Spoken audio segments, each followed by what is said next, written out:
欢迎来到我在北京有个家的第2期。那这次跟我们一起的呢是泰和设计的负责人，他会以专业的视角来诠释家的美学。正在装修的小伙伴可以参考一下。金福大院准备发车。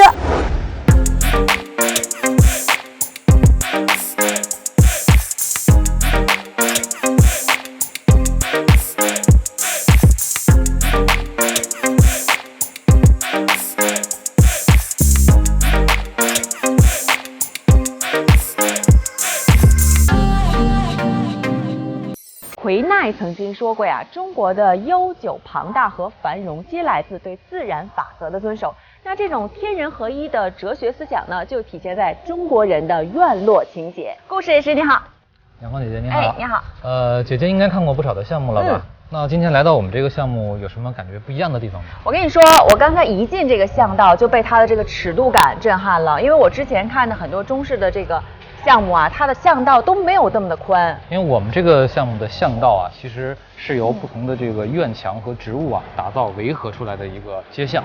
那在这个街巷里啊，其实大家能感受到我们泰和的独有的景观体系。我们也其实非常注重这个客户的隐私，在这个3.5米的围墙当中啊，围合出了一个私家的庭院。姐姐认识这个吗？这个你可难不倒我。这不就是汉白玉的吗？抱骨石是不是？这是啊，我们曲阳的老工匠手工来打造的抱骨石，每一户还都有自己的一个造型和图案。这都是手工雕刻的，纯手工打造的，如假包换。这摸起来手感还是很温润的。那别人没事就盘核桃，我觉得咱们没事可以盘盘这个抱骨石啊，没问题，多盘一盘。顶上这个牌匾，这个满庭芳的牌匾啊，是宫廷的老匠人为我们这个项目量身打造的。而且我们啊，每一户的这个牌匾都会有不一样的这个名字和这个寓意。那如果我要买一个房子，我绝对就上去洋房姐姐4个字儿，这样大家找我家也方便。姐姐知道我们这门是什么材质的做法吗？木质啊，这不木纹吗？不是木纹，再仔细看看，摸一摸，它是是铜板做的，厉害了，是金属，然后做的这个蚀刻工艺，仿的木纹的纹样。这真的从远处看我完全看不出来。而且金属的门啊，不仅更显尊贵感，而且这个在阳光下长期风吹雨淋啊，很耐用。对，这倒是，它比较防腐蚀。这个院子还是蛮大的。我们这个庭院啊，11米的尺度，而且在这么大的庭院当中，还看到有2个亭子没有？对，这边有一个廊架，这边有一个半壁亭。这2个亭子风格还不一样。对，风格上不太一样啊。那这个亭子呢，我们可以做日常的这个休息来使用，在这儿和朋友啊喝茶聊聊天。那这个亭子呢，我们做了一个对弈的一个主题啊，在这里可以下棋啊，甚至也可以在这里啊弹琴、唱曲。我们在这样的一个宽阔的空间里啊，可以和家人一起带着孩子在这个庭院里活动。我跟你说，这个我深有体会，因为我们家住的是这个楼房嘛，所以没有这种私密的自己的空间。那尤其是在这个疫情期间，那孩子只能在房间里待着。如果有这种小院子，他就可以出来在自己家的院子里玩。这屋还挺敞亮的。看到客厅有个大玻璃了吗？这个落地玻璃啊，整个把庭院的景观尽收眼底。这其实这种手法呢，叫做室外景观室内化。那在室内的时候呢，我们可以看到外面内外的互动啊，其实也是一种天人合一的手法。就让我想到了庄子里说的“有天人也，有天亦天也”，其实这2者是不可分割的。我觉得这个玻璃窗户啊，还有一个框景的作用，看外面的风景像一幅画似的，特别的美。我们整体的风格呢是新中式的风格，既保留了中式的元素啊，又很实用也很舒适。我有一个朋友，他家里的装修风格是那种传统中式的，就是全部用的都是那种大红酸枝，像什么桌子椅子啊，甚至是鞋柜都用的是。我觉得好看是好看，但整体感觉呢就是有点沉重了，而且关键啊做起来是贼个。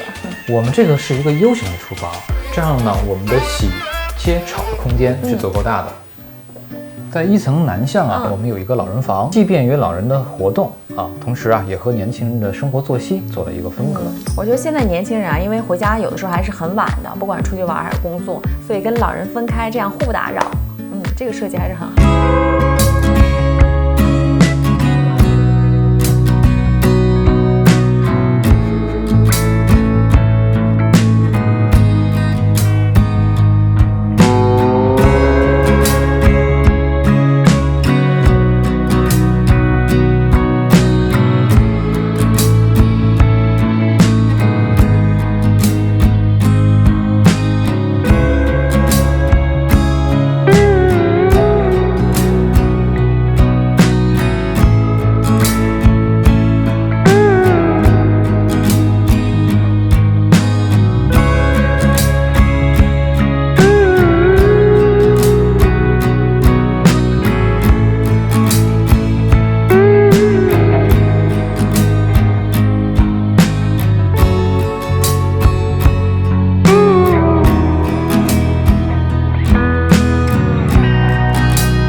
璃砖啊，现在真的没错是在房间里很少看到。玻璃的用法有很多种啊，但我们在我们这个项目里呢，那个在外部的玻璃呢，就像楼上我们的大窗户、客厅和卧室一样，把光线引到室内来。对，就是大面积的窗户，主要是为了采光。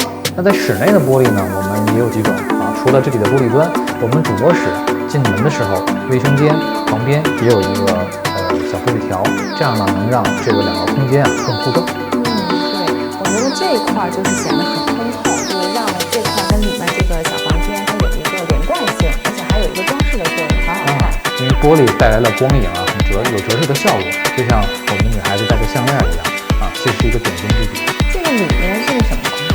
这是一个收藏和品鉴的空间啊，这也是大家可以看。这边呢还有一个南向的房间啊，不仅呢有自然的采光，还带了一个卫生间，可以作为一个套房来使用。哇，这个挑空和采光真的是，我要不说这是地下2层，你能知道吗？没错啊，7米多的采光，而且通过采光顶把自然光从地上引到了地下，完全没有地下室的感觉。我们这种手法也叫地下空间地上化的一种设计。而且我看这个灯带布局啊，这种山峰错落的感觉真的是赞极了。哎，这为什么放了一个绿植景观呀，而不是说像有些人家可能会摆个鱼缸，或者是放个雕塑啥的？首先呢，这是一个采光井，把地上的光线引到地下。再一个呢，在地下这么足够大的面积下呢，我们做了一个景观的设置啊，这是将室外景观室内化的一种设计手法，从而容纳影音厅、水吧台、书房在内的各种功能区域。哦，明白了，是室外空间室内化，地下空间地上化，这样呢，整个房子的这个整体性也会更好。有心了，有心了。怎么样，顾总？第一次录节目，感觉如何？原本想好的很多话到了嘴边都不知道怎么去讲了，因为我们房子里有太多的内容啊，时间有限，很难一一的给大家展示出来。其实这个屋子里还有很多的小细节，然后我注意到，就是咱们的房子其实用了很多红色元素，就是这个是怎么考虑的呢？其实红色呢是一种中国红啊，既是我们中国人传统喜欢的喜庆的颜色，而且在我们一个新中式的风格当中啊，它其实又是一个跳色，成为了一个点睛之笔。我之前也听人说过这个房子，但好像跟我今天看到的格局还是有点出入的。